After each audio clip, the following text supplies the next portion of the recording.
Hi, my name is Andrea, and I am a registered nurse. I've been a nurse for 16 years, and I'm also a mother of a son who is intact.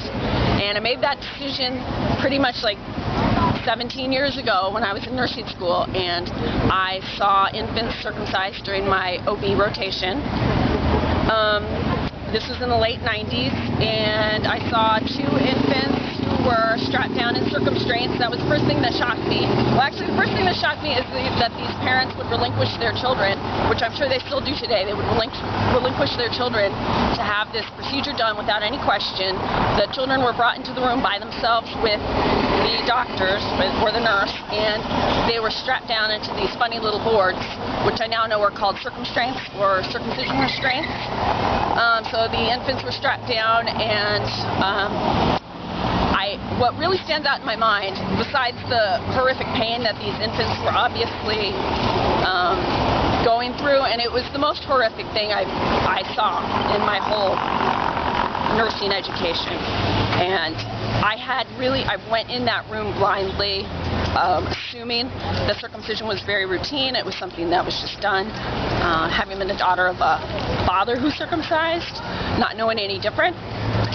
Went in there, knowing what I know now, there was no way I could have stomached what I saw in there. And the children are given little to no anesthetic. The anesthetic that they're given is an injection in the head of their penis. Were the children that day, 16 years ago, were they given any kind of anesthetic? I believe that I remember an injection. It was probably lidocaine. That, of course, was very painful. Knowing what I know now, you need to let that medication sit for a while. It's also not supposed to be given to children, especially newborns.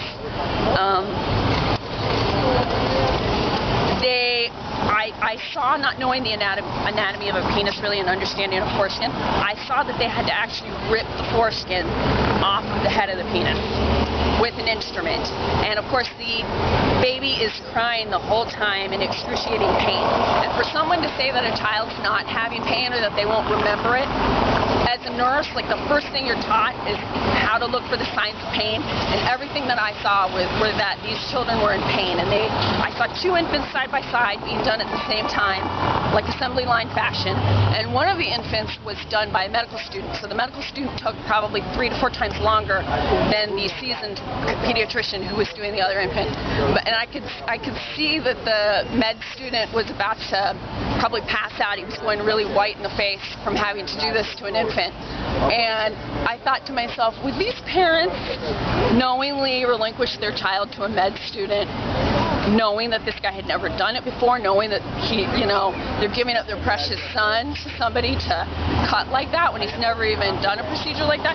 So I think people have no idea what they're agreeing to when they agree to something like this. I mean, they willingly don't even go into the room knowing it's going to cause pain. They know that, but yet they still do it.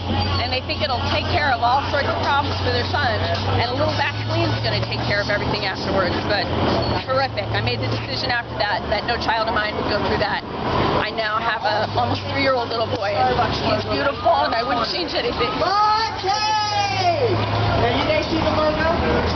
Thank you, Andrea, and thank you for coming out here today with Intact Seattle, Intact Washington, here at Pike's Place in beautiful downtown Seattle, Washington. Thank you for being here, Brother Kay. Doing the work that we need to do. You can count on it. All right. Not till they stop this insanity. That's right.